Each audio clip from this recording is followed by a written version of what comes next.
T section, इस बारे में पहले भी बात कर चुका हूँ अलग जगह, यहाँ भी बात करना बेहद जरूरी क्योंकि बहुत से लोग नए हैं यहाँ पर। टी सेक्शन समझते हैं? टी कैसे बनता है? एक घंटा सो रहा है, एक घंटा जग रहा है, टी सेक्शन। हर एक वैद्य को टी सेक्शन आना चाहिए।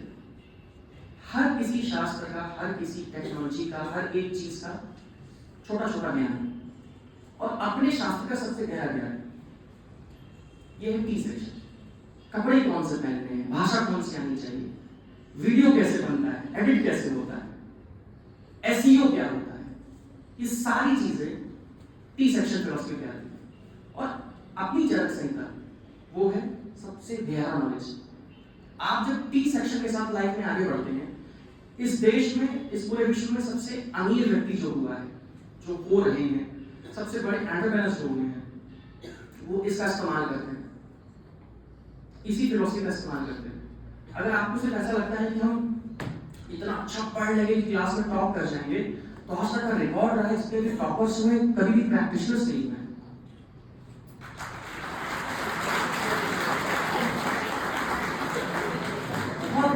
छोटा सा सिद्धांत है, बहुत छोटा सा सिद्धांत है, जितनी भूख रहेगी उतना ही खाना खाएंगे आप। आपकी भूख ही नहीं है, आपके पास कभी कुछ नहीं आने वाला। आप जितना सक्सेस के प्रति डेस्परेट होने की बात नहीं कर रहा हूं मैं, सीखने के प्रति डेस्परेट होने की बात कर रहा हूं। क्या सीखते हैं, क्या करते हैं, आप लोगों से बात क्या करते हैं। अक्सर दो लोग मिलते हैं तो किसी तीसरे की बात करते हैं, आइडिया की बात नहीं करते। यहाँ पे इनोवेशन जन्म लेता है। फर्स्ट ईयर से ही और लास्ट ईयर तक कॉलेज में ऐसा माहौल बन जाता है, और इसमें किसी शिक्षक का कोई रोल नहीं है, आपका रोल है। शिक्षक के साथ आप 6 घंटे के लिए रहते हैं, बाकी आप कॉलेज में हॉस्टल में कैसे रहते हैं वो आप डिसाइड करते हैं। वो शायद आपका सबसे बड़ा विद्यालय बनता है।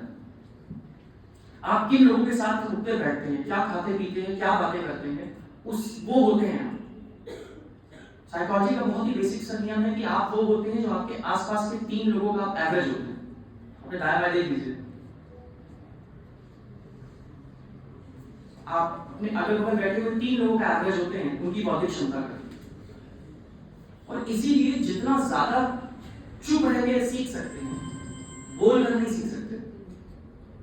ऐसी कॉन्फ्रेंसेस या फिर ऐसे लोग, ऐसा कोई गुरुत्व भाव वाला व्यक्ति अगर आपको कुछ भी बताए, उसके साथ बिताया गया 2 मिनट भी मेरे जीवन का सार हो जाता है। ऐसी एक घटना आपको बताता हूं। गुजरात के बहुत ही रिनाउंड वैद्य हैं तपन सर, नाम सुना होगा सबने। बहुत ही उनका ऑन्कोलॉजी पे, आयुर्वेदिक ऑन्कोलॉजी पे बहुत गहरा काम है, इतना गहरा कि वहाँ के टॉप मोस्ट एलोपैथिक डॉक्टर्स उनसे कंसल्ट करते हैं कि इस पे क्या विचार किया जाए। वो किसी कार्यक्रम के दौरान यहाँ पर आए थे, काशी आए थे, और मुझे उस कार्यक्रम में इनवाइट नहीं किया गया। तो मेरा विद्यार्थी भाव ये था कि सर के पास चलते हैं और चरण स्पर्श करके चले जाएंगे, बाकी कोई काम नहीं है, दर्शन हो जाएगा तो काम हो जाएगा। सर से मैं घाट पे मिला और यूं ही से बात हुई। सर ने कहा कि मुझे मेरे गेस्ट हाउस छोड़ दो। मैं अपनी कार से आया था और मेरा सौभाग्य था कि मुझे मौका मिले सर को गेस्ट हाउस ड्रॉप करने का। सर मेरी कार में बैठते हैं, मैं ड्राइव कर रहा हूँ, बगल में सर बैठते हैं। काशी का जाम इंटरनेशनल जाम है, ट्रैफिक जैम। जो गेस्ट हाउस 20 मिनट की दूरी पे था, मुझे 3 घंटे लगे पहुंचने। सर के साथ मुझे 20 मिनट बिताना था, सर ने मेरे को 3 घंटे का अपना समय दिया। किसने डिसाइड किया? ट्रैफिक जाम किसने लगाया? मैंने लगाया क्या? किसने नहीं लगाया, प्रकृति ने लगाया। उस 3 घंटे में अक्सर मैं बहुत बोलता हूं, पर उस दौरान सर मुझसे बोल रहे थे।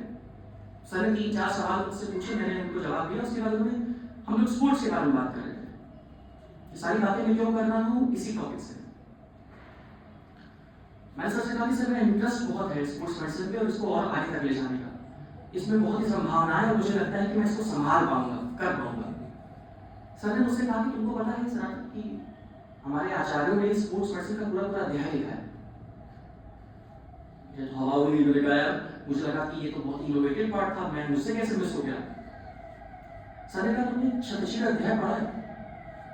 वहां से पढ़ा है, अब इसको नए एंगल से पढ़ना है। वहां पे कहा गया है कि धनुष की प्रत्यंचा चढ़ाने पर आपको चर्चिल हो सकता है, उल्टा तैरने में चर्चिल हो सकता है। ये सारे तब के स्पोर्ट्स थे, घुड़सवारी करने से नए न्यूरॉन्स बनना शुरू हो गए। तब से उस दिन का वक्त है, आज का वक्त है। हमने चर्चिल अध्याय को पीना शुरू किया, उसको नए तरीके से देखना शुरू किया, वायु को नए दृष्टि से देखना शुरू किया कि कैसे हम क्षतिशील का उपयोग अपने ओलंपियंस में कर सकते हैं। दिखना शुरू हुआ, एग्जैक्टली वही सिम्टम्स धावक में दिखते हैं। वो सारे जिम ब्रैट्स जो एक्स्ट्रा जिम करते हैं, सिक्स पैक एब्स बनाते हैं, आपने जिम में देखे होंगे हार्ट अटैक्स आ रहे होंगे, ये सारे के सारे क्षतिशील अध्याय से आ रहे होते हैं। राजक क्षमा क्षतिशील सिर्फ टीवी नहीं हो सकता। आप अगर अनुवाद पढ़ना शुरू कर देंगे जनसंख्या चौखंबा से छापने का कार्य करती है। आपको अगर इंग्लिश समझ में आएगी तो आप इंग्लिश समझेंगे, तमिल में भी उसका संस्करण में। अनुवाद पर अगर आप सीखना शुरू कर देंगे तो आप समस्या में पड़ जाएंगे। जो चीज जैसे है अगर एग्जैक्टली उसको वैसी पढ़ी जाए तो समझ में आना शुरू होती है, और बिना गुरु कृपा के कुछ नहीं हो सकता, हो ही नहीं सकता, आप चाहे कितने विद्वान हो। मैं बहुत लकी रहा हूं कि कॉलेज के टाइम से ही और अभी तक मुझे ऐसे शिक्षक मिले हैं जो बहुत कम समय में बहुत कुछ सिखा गए। और ऐसा बिल्कुल भी नहीं है कि सिर्फ मैं उनसे मिला हूं, आप उनसे रोज मिल रहे होते हैं और आगे भी मिलते रहेंगे, पर आपकी जितनी भूख रहेगी आप सिर्फ उतना ही खाना खाएंगे। मंदाग्नि के पीड़ित व्यक्ति कुछ नहीं हो सकता। इसीलिए सबसे पहले अपने सेंस ऑर्गन को खोल कर रखिए। इसी 30 सेक्शन का प्रयोग आप कर सकते हैं, और वो सब कुछ आपको एक दिन वापस आकर मिलना शुरू हो जाता है झोली में। 2000 रुपए कंसल्टिंग फीस हम स्कैम नहीं कर रहे किसी के साथ। वो कंसल्टिंग फीस है डायग्नोसिस का पैसा, ट्रीटमेंट का पैसा नहीं है। आयुर्वेद की सिर्फ दो ब्यूटी है, डायग्नोसिस और प्योर मेडिसिन। अगर आपको पता ही नहीं है कि आप इलाज किस चीज का कर रहे हैं तो आप क्या कर रहे हैं। आपको अगर पता ही नहीं कि एक औषधि, अगर आप किसी व्यक्ति को 4 औषधियां देते हैं तो कौन सी औषधि ने क्या कार्य किया इसका आपको अंदाजा ही नहीं है, तब वो स्कैम हुआ, तब फ्रॉड हुआ, फ्रॉडली हुई। इसीलिए सीमित रहेंगे, संतुलित होकर, समय देकर आप बहुत कुछ सीख सकते हैं, और उसके लिए आपको आपके ऊपर गुरु कृपा होना बेहद जरूरी है। इसीलिए संहिता को आप तो कहा गया, इसीलिए कहा गया कि सारे जवाब निहित हैं इस पे। बहुत व्यक्तिगत बात बताऊं तो सूत्र स्थान से आगे प्रैक्टिस बढ़ ही नहीं पा रही है। उसी में सब चीज दिख जाता है कि हाँ इसका जवाब यहाँ पर है, इसका जवाब यहाँ पर है। सूत्र स्थान इसको यूं ही नहीं कह दिया गया। सूत्र मतलब फॉर्मूला, गणित के सूत्र होते थे, तो ये तो फॉर्मूला स्थान हुआ, तो सारी कोडिंग्स में यही रखी गई है। इसीलिए तंत्र युक्तियां लास्ट में रखी गई है। इसको पढ़ने का तरीका लास्ट में इसलिए बताया गया ताकि अंत तक तुम पहुंचो, तब तुमको पता चले तुमको यहां से वापस जाना है। सभी के स्थान सुनिश्चित किए गए, इतने नंबर ही श्लोक रखे गए, इतने ही फिक्स चैप्टर्स रखे गए। जब कोई किताब लिखी जा रही होती है, विज्ञान लिखा जा रहा होता है। विकिपीडिया के सिर्फ कह देने पर आप हतोत्साहित नहीं हो सकते। Ayurveda is a pseudo science. Wikipedia को जिस व्यक्ति ने बनाया है, उसके दादाजी, उसके दादाजी, उसके दादाजी, अगर थ्रेड देखेंगे तो शायद उसका इलाज आयुर्वेद नहीं किया। तो किसी के कहने या ना कहने में अगर आप उत्साहित हो रहे हैं और हतोत्साहित हो रहे हैं, तो आपकी व्यक्तिगत प्रॉब्लम है। अगर आप विकिपीडिया को देखकर ये डिसाइड कर रहे हैं कि मेरा भविष्य नहीं है, और गूगल पे सर्च कर रहे हैं कि कितनी सैलरी होती है आयुर्वेदिक डॉक्टर की, आपकी समस्या है। आयुर्वेद का भविष्य एंटरप्रेन्योरशिप है, और नॉट जस्ट आयुर्वेद का भविष्य, किसी भी ऐसी चीज का जहां पर इनोवेशन की जा सकती है, वो सिर्फ और सिर्फ एंटरप्रेन्योरशिप से की जा सकती है। एंटरप्रेन्योर्स होते कौन है? One who finds problem and finds solution. Loop holes ढूंढते हैं और उसको फिक्स करने की कोशिश करते हैं, इसको बोलते हैं एंटरप्रेन्योर। आयुर्वेद में आयुर्प्रेन्योर्स हो गए। जैसे लूप होल है, लाइट चली गई, तो आप ऐसी डिवाइस बनाएंगे कि ऑटोमेटिक लाइट आ जाए। एंटरप्रेन्योरशिप आयुर्वेद का भविष्य इसलिए कही गई है क्योंकि लोग लगातार बदल रहे हैं, लोगों की रिटेंशन पावर लगातार छोटी हो रही है। आप उनसे अगर संस्कृत में बड़े बड़े श्लोकों में बात करेंगे तो आपकी वो इज्जत करेंगे और कभी आपसे बिजनेस नहीं करेंगे, क्योंकि आप जब तक उनकी खुद की भाषा में नहीं बात करेंगे आप उनसे कभी संबंध स्थापित नहीं कर सकते। और वहां पर एंटर करती है आद्रव्यभूत चिकित्सा। As a sports physician also हम कभी कभी रस औषधि का इस्तेमाल नहीं कर सकते, करना चाहिए क्योंकि रस औषधियां बहुत ही पावरफुल औषधियां होती हैं, पर अनुमति नहीं है क्योंकि डाउट्स बहुत आते हैं उन्हें, हमें नहीं। सीमित बना दी गई है, इसमें पारद होता है, इसमें वो होता है, पूरी दुनिया इसका इलाज कर रही है पर हमें हाथ से धोना पड़ता है। ऐसी जगह पर जहां पर औषधियों की लिमिटेशंस हैं वहां पर एंटर करती है आद्रव्यभूत चिकित्सा। क्योंकि शास्त्र कहता है कि रोग का दो स्थान है, मन और शरीर, और सबसे प्रथम रोग मन में होता है फिर शरीर में होता है। तो अगर आप शरीर के रास्ते नहीं जा सकते तो मन के रास्ते जा सकते हैं, पहुंचेंगे आप एक ही स्थान पर। और इसीलिए आपने एक इररिलेवेंट सी बात नोटिस की होगी, मॉडर्न साइंस में मानसिक रोगी इधर से होते हैं ना, मानसिक रोगी, और आयुर्वेद बोलते हैं मन का स्थान ये है। तो किसी भी मानसिक रोगी का इलाज इधर से क्यों होता है, उसका इलाज यहां से होना चाहिए, मन का स्थान इधर बताएंगे। इकलौता आयुर्वेद या फिर इंडियन फिलॉसफी ऐसी चीज है जो विश्वास करती है कि आपके अंदर मन होता है और शरीर होता है, आत्मा होती है, ये ट्रिपलेट होते हैं। अगर आप सिर्फ शरीर तक पहुंच पा रहे हैं अपनी औषधियों से तो ये लिमिटिंग एजेंट है। आपको इनके एक और परत भीतर जाना है, वो है मन। आत्मा को आप टच नहीं कर सकते, उससे आपका कोई संबंध नहीं है। आत्मा वो किराएदार है जो आपको पैसे नहीं देती, आ रही और जा रही है। इसीलिए एक वैद्य के रूप में दो आंखें हैं, तो एक शरीर को देखें और एक मन को देखें। इसका उपयोग हम, इस शास्त्र का प्रयोग हम अपनी चिकित्सा में बहुत ही खूबसूरती से कर रहे होते हैं, सबसे अच्छा इनोवेशन के साथ कर रहे होते हैं, बिना ये बताया कि हम उनकी आद्रव्यभूत चिकित्सा कर रहे हैं। आद्रव्यभूत चिकित्सा के रूप में हम वो सब चीज मानते हैं जहां पे औषधियां, फिजिकल औषधियां इन्वॉल्व ही नहीं। वो शुरुआत होती है आपके नाम से, आपके नाम से शुरुआत होती है। आप नाम के आगे डॉक्टर लगाते हैं या वैद्य लगाते हैं, आप साइकोलॉजिकल वॉर वहीं विन कर लेते हैं। आज के टाइम पर गूगल पे अगर सर्च करके कोई आ रहा है आपके पास, तो वो ये सर्च करके नहीं आ रहा है कि डॉक्टर सरना मिश्रा कहां बैठते हैं, आयुर्वेद आचार्य सरना मिश्रा कहां बैठते हैं, one who has graduated in DMS और इन आयुर्वेद डिग्री, ये सर्च करके आपके पास लोग आ रहे होते हैं। ये जो अनसेड वॉर है पेशेंट का शुरुआत हो जाती है, जैसे वो बीमार पड़ता है आपके साथ, वो शुरुआत होती है आपके नाम के साथ, आपके टाइटल के साथ। प्रचार के रूप में आप कुछ भी प्रयोग कर सकते हैं, किसी भी रूप में कर सकते हैं, लेकिन जब मरीज आपके सामने आके बैठे तो आपको वैद्य के रूप में ही स्वीकार करें, क्योंकि ये जो आद्रव्यभूत चिकित्सा है ये बहुत ही गहरी विद्या है। अकॉर्डिंग टू शास्त्र, मंत्र, यज्ञ, औषध धारण, व्रत, ये सब कुछ जहां पर औषधियां प्रत्यक्ष रूप से इस्तेमाल नहीं की जा सकती हैं, उनका दर्जा दिया गया है आद्रव्यभूत में। पर इसको बहुत ही इनोवेटिव तरीके से आप इस्तेमाल कर सकते हैं कि रोगी आपकी कंसल्टिंग लेकर आपके सामने बैठे, आप उसे कोई भी औषधि ना दें और वो उठ के जब आपके पास से जाए वही बोले उसको बहुत अच्छा लग रहा है, आपने साइकोलॉजिकल वॉर विन कर लिया। और ये शुरुआत होती है कि आप अपने रोगी को कितना समय देते हैं।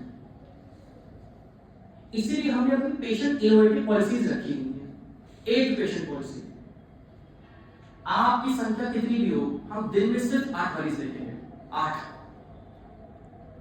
क्योंकि मैं सिर्फ उतना ही बचा सकता हूं जितनी मेरी अग्नि है। और इसी एक पेशेंट पॉलिसी का इस्तेमाल लोग करते हैं आद्रव्यभूत चिकित्सा में। हर एक मरीज को उतना वक्त देते हैं जितना वो डिजर्व करता है। उसे भी समझ में आता है कि वो कहीं पर जा रहा है तो मेडिसिन प्लस काउंसलिंग के लिए जा रहा है, वरना आप में और एक फार्मासिस्ट में कोई अंतर नहीं है, तो सिर्फ लगातार खर्चा भर रहे हैं।